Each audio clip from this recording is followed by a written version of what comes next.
안녕하세요. 굿모닝 월드 회원 여러분, 굿모닝 월드의 건강 전도사 실키입니다.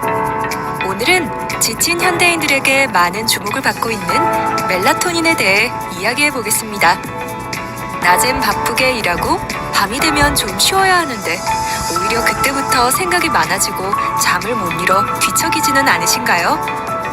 자연스러운 상태에서 우리 몸은 밤이 되면 멜라토닌이라는 호르몬을 스스로 만들어냅니다.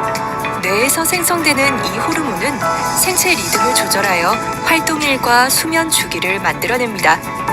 적정 시간이 되면 체온을 낮추고 뇌도 쉬게 하며 숙면을 취하도록 만드는 것입니다. 하지만 많은 현대인들의 문제는 밤에도 스마트폰이나 TV를 보고 늦은 시간까지 업무를 하거나 혹은 스트레스로 인한 생각들이 지나쳐 멜라토닌이 나와야 할 타이밍에 오히려 뇌를 깨우고 있다는 것입니다. 게다가 나이가 들수록 멜라토닌은 점점 줄어들게 됩니다. 이것은 단순히 수면만의 문제가 아닙니다. 멜라토닌은 수면 관리 이외에도 신체적, 정서적으로 다양한 방면에서 기능합니다. 우선 멜라토닌은 면역체계 강화에 큰 역할을 하고 있습니다. 염증과 싸우는 것을 돕는 강력한 항산화 작용을 하며 면역세포 활성화 물질 분비를 증가시킬 수 있습니다. 이 호르몬은 우리 몸에 쌓인 노폐물, 피로물질을 운반하는 데도 큰 역할을 하고 있습니다. 이 작용은 우리의 대사를 원활히 하고 체력을 증진하는 데 도움을 줍니다. 또한 멜라토닌은 활성산소를 제거하여 세포 손상과 노화를 방지합니다. 이것은 두피와 피부 등 신체의 다양한 기관에서 작용하여 뇌 건강, 피부 관리, 탈모 억제, 노화 방지 등 전반적인 건강 관리에 도움을 줍니다. 정서적으로는 안정을 돕고 편안한 기분을 조성하여 스트레스를 관리합니다. 이는 불안이나 우울증 증상을 완화하는 데 도움이 될 수 있습니다. 즉, 밤에 제대로 된 멜라토닌 분비가 안 되면 단순히 잠을 잘 못 자는 것뿐만 아니라 회복과 재생, 체력 유지를 제대로 못하게 되는 것입니다.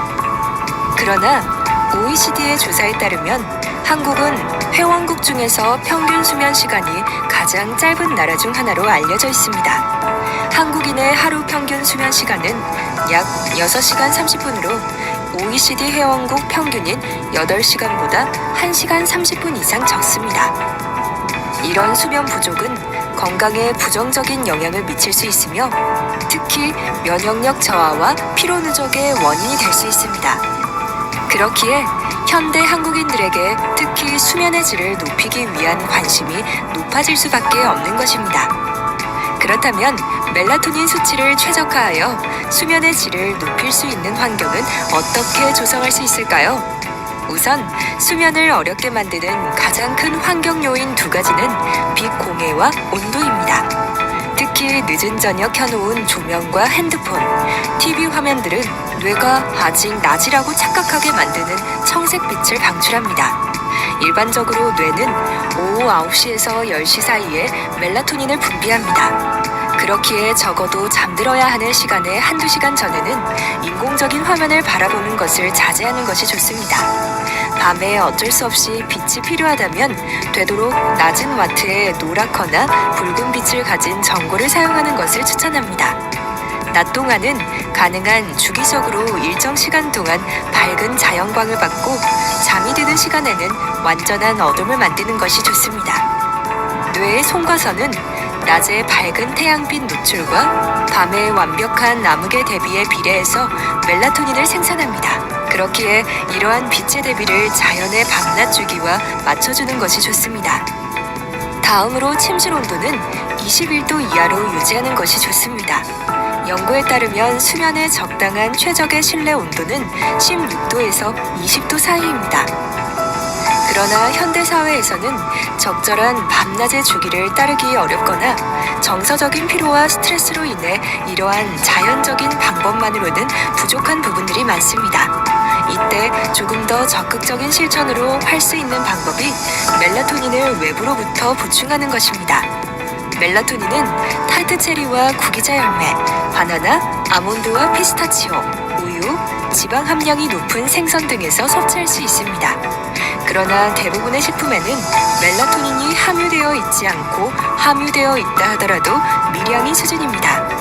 그렇기에 수면의 질이 비교적 많이 낮으신 분들은 음식으로 멜라토닌을 충분히 제공받는 데에는 한계가 있습니다.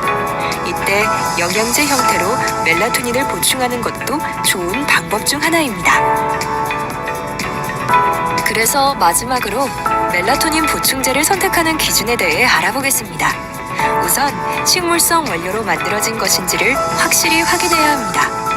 합성 멜라토닌은 국내에서는 불법일 뿐 아니라 식물성 멜라토닌이 효과도 월등하다고 알려져 있습니다. 식물성 멜라토닌은 우리 몸이 필요에 따라 보다 부드럽게 활용할 수 있다는 것이 가장 큰 장점입니다.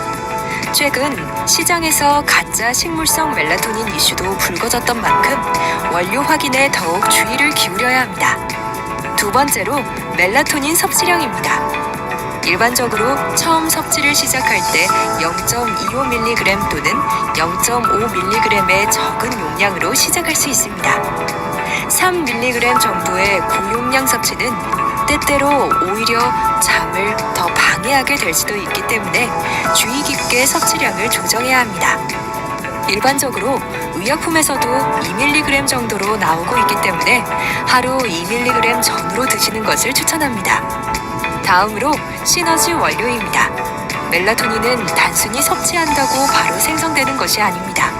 체내에서 멜라토닌이 원활히 합성되려면 트립토판, 세로토닌, 멜라토닌의 변환 과정이 필요합니다. 이 과정을 도와주는 필수 영양소들이 바로 마그네슘, 트립토판, 비타민 B6, 비타민 B12입니다. 이러한 부원료들이 균형 있게 배합되어 있어야 멜라토닌이 체내에서 보다 자연스럽게 생성될 수 있습니다.